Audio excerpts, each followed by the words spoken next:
সন্ধ্যা দিতে হবে এখন। তো চলো পরে কথা বলছি। ও ভগবান, অনেক লেট হয়ে গেছে বাবু, ওঠো। Hello friends, good morning and welcome. আজ আবারও একটি নতুন ব্লগ তোমাদের জন্য। তাহলে চলো বন্ধুরা, আজকের এই পুরো ব্লগটা দেখতে থাকো, আশা করি তোমাদের খুব ভালো লাগবে। আর দেখো, সকাল সকাল আমার ছেলে কিন্তু ঘুম থেকে ওঠে না। ও যে কিছুদিন পরে স্কুল যাবে, কি করবে সেটাই আমি ভাবছি। তো যাই হোক, ওকে রেখেই আমরা যাচ্ছি স্কুলে। তো স্কুলে যাচ্ছি কারণ বাবুকে অ্যাডমিশন করাতে হবে স্কুলে, আর সেই কারণেই আমি যাচ্ছি। তো আমি আর ওর বাবা দুজন মিলেই বেরিয়ে পড়ছি, আর এদিকে বাবু ঘুমিয়ে রয়েছে। আর কোন স্কুলে ভর্তি করছি সেটা তোমরা জানতে পারবে, ওয়েট করো। অনেকেই হয়তো ভিডিওটা দেখলেই বুঝতে পারবে যে কোন স্কুল।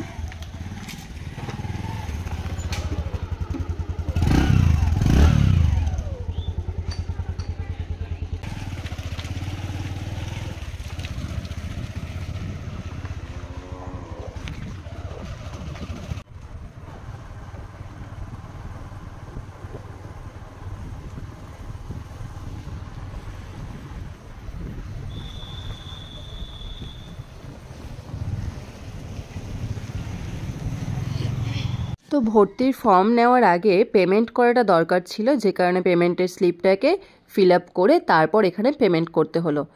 তার ওপর ক্যাশ পেমেন্ট করতে হবে। এখানে এসে সমস্যায় পড়েছিলাম, কার্ড পেমেন্ট হবে না। তো ও আবার ব্যাংকে গিয়ে তুলে নিয়ে আসলো ক্যাশ, মানে এটিএমে গিয়ে আর কি। তারপর এই দিক থেকে নেওয়া হলো ভর্তির ফর্ম, যেটা ফিল আপ করে আবার জমা করতে হবে। তো ওরা ফর্ম ফিল আপ করার জন্য এইদিকে বসার জায়গা করে দিয়েছে, আর এখানে বসে আমার বর্মশাই অন্যদের মতো ফর্ম ফিল আপ করছে। তো প্রথমে আমি ভাবলাম যে আমি ফর্মটা ফিল আপ করবো, তো ও বললো যে না, আমি করে দিচ্ছি, তুমি ভিডিও করো। তো সে কারণেই ও করলো। তারপর এই ফর্মটা নিয়ে প্রিন্সিপালের অফিসে যেতে হয়েছিল, আর সেখানে বাচ্চাকে নিয়েই কিন্তু যেতে হয়েছিল মা বাবাকে। আর সেটার জন্যই বাবুকে পরে আমরা বাড়ি থেকে নিয়ে যাই। তো ফ্রেন্ডস, আমি বাড়ি এসে গেছি, আর বাড়ি এসে স্নান করে ফ্রেশ হয়ে গেছি। আর বাবুর অ্যাডমিশন আজকে তো হয়ে গেল, বললাম আজকে অ্যাডমিশন করিয়ে আসলাম। আর মার্চ মাসে ওদের ক্লাস শুরু হবে, মার্চ মাসে 15 তারিখ থেকে ক্লাস শুরু হবে। তো বাকি ডিটেলস আমি তোমাদেরকে পরে বলছি। তো এখন দুপুরবেলা প্রায় 12:30 মতো বাজে, এখন বাবুকে খাওয়াবো। রান্না হয়ে গেছে, মা রান্না করে নিয়েছে আজকে। তো যেহেতু শনিবার, সেহেতু নিরামিষ, তো বাবুকে স্নান করাবো না আজকে, মুখ হাত মুছিয়ে দেবো এখনই, আর তারপর ওকে খাওয়াবো। তো চলো, কি রান্না হয়েছে সেটা তোমাদেরকে দেখাই। এখানে ভাত, এখানে বেগুন ভাজা, এটা ডাল। রান্না অনেকক্ষণ আগে হয়েছে, যে কারণে ঠান্ডা হয়ে গেছে, এখন গরম করতে হবে আমাকে। আর এখানে বাঁধাকপির তরকারি। তো এটাই হচ্ছে আজকের মেনু। আমার ছেলে কি করছে দেখো। এটাই হচ্ছে আজকের মেনু, যেহেতু শনিবার। তো আমার বর্মশাই আস্তে আস্তে দেখা যাক, যদি পাঁপড়টা ওকে করে দিতে পারি, যদি খাই তো পাঁপড়টা করবো। বাবুকে খাওয়াতেই যাচ্ছিলাম, সেই মুহূর্তে আমার মনে পড়লো যে মেশিনে জামা কাপড়গুলো দেওয়া রয়েছে, সেগুলো একটু তুলে ড্রয়ারে দিতে হবে। তো সে কারণে এদিকে একটু কাজটা করে নিলাম, আর তারপর বাবুকে খাওয়াতে গিয়েছিলাম। তো আমার মেশিনে কিছু প্রবলেম রয়েছে, যে কারণে আমাকে বারবার এদিক থেকে ওদিক করতে হয়। তো সেটার জন্য অনেক সমস্যা হয়। তো এবার যখন বাবুকে খাওয়াতে আসলাম, তখন আবার রান্নাঘরে এসে দেখি এদিকে ওদিকে চারিদিকে নোংরা। তো ভাবলাম যে আগে জায়গাটা পরিষ্কার করে নিই, তারপর বাবুর জন্য খাবারটা বেড়ে নিয়ে যাব ওকে খাওয়ানোর জন্য। তো সেটাই করলাম, আগে একটু পরিষ্কার করে নিলাম, কারণ চারিদিকটা নোংরা হয়ে রয়েছে, তো ভালো লাগছিল না। ওদিকে মামু কালুদের খাবার দেওয়ার জন্য খাবারটা বাড়ছিল, আর আমি বাবুর জন্য খাবারটা বেড়ে নিচ্ছিলাম। তো চলো বাবুকে খাইয়ে দিই, তারপর আমরা খাওয়া দাওয়া করব। আর হ্যাঁ, মামুকে তো তোমরা এই ব্লগে প্রথম দেখলে, মানে আমার ব্লগে প্রথম দেখলে, তো মামুকে সেটাও তোমাদেরকে বলবো। তো আমার ব্লগ কন্টিনিউ দেখতে থাকলে তোমরা সব কিছুই আস্তে আস্তে জানতে পারবে। যেহেতু আমার চ্যানেলটা নতুন, সে কারণে সব কিছু তো একটা ব্লগে বলা সম্ভব না। কন্টিনিউ যদি আমার ব্লগ দেখতে থাকো, তাহলে কিন্তু তোমরা সব কিছুই ধীরে ধীরে জানতে পারবে।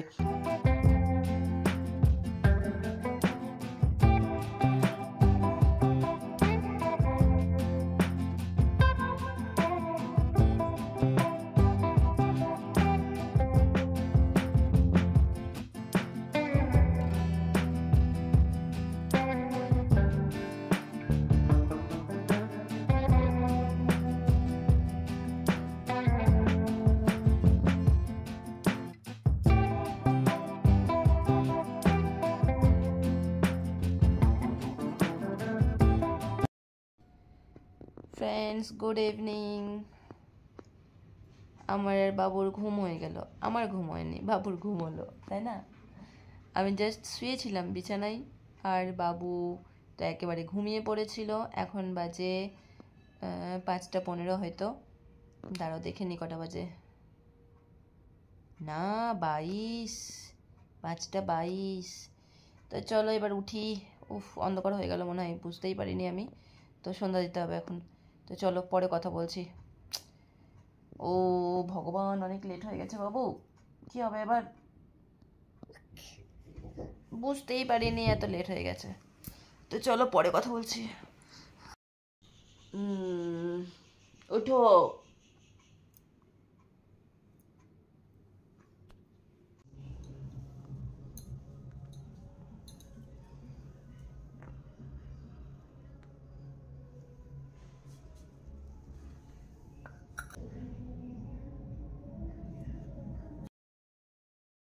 তো সন্ধ্যা দেওয়া হয়ে গেছে, এবার এসে গেছি রান্নাঘরে। আর রান্নাঘরে এসে দুধটাকে গরম করছিলাম, সেই মুহূর্তেই দেখি গ্যাসটা ঠিকঠাকভাবে জ্বলছে না। তো যে কারণে বারবার চেষ্টা করার পর গ্যাসটাকে আমি মানে ঠিকঠাকভাবে জ্বালাতে পারলাম। আর তারপরে দুধটাকে গরম করতে বসালাম। আর এই দুধটা কিন্তু সকালবেলায় নিয়েছি, আর সকাল থেকে গরম করা হয়নি। সকালবেলা নিয়ে ফ্রিজে রেখে দিই, সন্ধেবেলা যখন প্রয়োজন পড়ে তখনই গরম করি। আর সে কারণে এখনই করছি। এবার বসাবো চা। তো আমি আর মামু দুজন মিলে বসে চা খাবো। ঘরে কেউ ছিল না আর, তো মামু চা খাবে বলল, তো মামুর সঙ্গে আমি একটু খাবো। আর গুড় দিয়ে চা খাওয়ার মজাই আলাদা, তবে খেজুর গুড় দিয়ে, এমনি গুড় দিয়ে কিন্তু নয়। এই শীতের সময় খেজুর গুড় দিয়ে চা খাওয়ার কী যে মজা, কি বলবো তোমাদেরকে। যদিও আমি মিষ্টি ছাড়া চা খেতেই পছন্দ করি, তবে সেটা হতে হবে শুধুমাত্র দুধ দিয়ে, জল কিন্তু মিক্স করা যাবে না। আর এখন যেহেতু বাজারে খেজুর গুড় পাওয়া যাচ্ছে, তাই খেজুর গুড় দিয়ে চা খাওয়ার মজাটাই আলাদা বলে আমি এটা দিয়েই খাওয়ার চেষ্টা করি এখন। তো এদিকে মামু বসে রয়েছিল টেবিলে, মামুকে চা দিয়ে দিয়েছি, আর আমিও এসে বসে পড়লাম চা খেতে। প্রথমত চা খাওয়াটা ক্ষতিকর, তার উপর চায়ের সঙ্গে মানে দুধ চায়ের সঙ্গে বিস্কিট খাওয়াটা আরও ক্ষতিকর, কিন্তু সেটা মানতে আর পারি না, চায়ের সঙ্গে বিস্কিটটা লাগেই। তো চাটা খেয়ে বাবুর সঙ্গে একটু খেলা করে এবার এসে গেছি রান্নাঘরে রুটি করব বলে। আর আজ একটু তাড়াতাড়ি রুটিটা করছি, কেননা বাবু সন্ধ্যাবেলা কিছু খায়নি, তো ভাবলাম ওকে রুটিটাই আগে খাইয়ে দেব, আর অন্য কিছু খাওয়াবো না এখন। তো সে কারণে একটু তাড়াতাড়ি রুটিটা করতে শুরু করেছিলাম। তো ওইদিকে সবজি তো আমার দিনের রাখাই ছিল, তো সেই সবজিটাকেই আমি গরম করে নিব।